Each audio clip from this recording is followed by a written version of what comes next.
Speak English and Punjabi.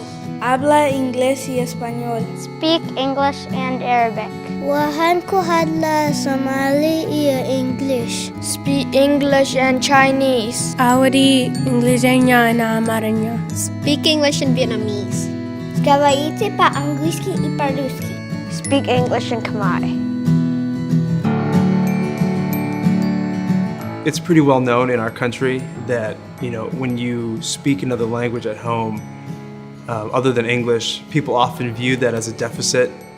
And it's unfortunate because the truth is we live in an increasingly global society, and speaking another language at home is going to be a huge asset, not just to the child, not just to the family, but to our country and to our culture.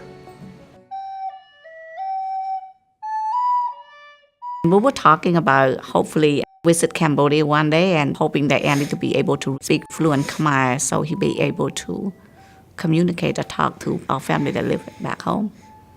I could speak Khmer. That means I could understand Khmer too. They could tell me a joke. Before I couldn't understand, but now I actually laugh to it.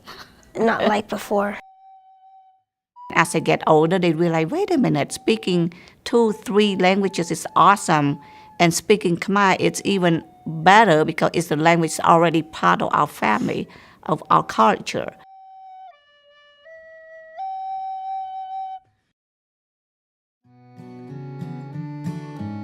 It's very natural for kids to learn language. It's very natural for them to learn more than 2 languages, 3 languages at a time. Now I'm trying to learn Russian also, from grandparents and teachers.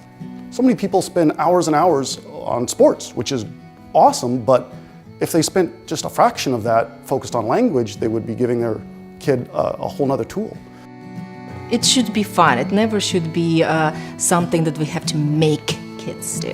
He not always replies back Russian to me when I speak to him, but as long as he understands me, as long as he can read in Russian, I am happy. When there's a need, he will pull the language and use it, as long as I keep speaking Russian and he hears it every day. I was actually born in another country, but moved away when I was very young, so my entire family spoke French, but me, and they never taught me. And I was like, not angry, but I was like, you should have taught me French. Everybody in my family spoke French. I'm not gonna do that to him, and I want him to learn another language. The Arabic school started because the community really need to make sure the kids will not lose the first language. We are just encourage the student to know more about their culture, about their country, to be more confident about who they are. It's not just language, it's culture, it's your life back home, it's your people. We're not just preparing kids to graduate from high school, we're not just preparing kids to be ready for careers, but we're preparing kids to be global citizens. It's important that kids see that they have the capacity to actually make change. Speak English and Chinese. Speak English and Spanish. Speak English and Somali. Speak English and Arabic. It'll give them access to so many relationships with so many people, but more importantly, it'll show them how beautiful different cultures are, and it'll show them that our way is not the only way. I think it's just being patient. They will learn.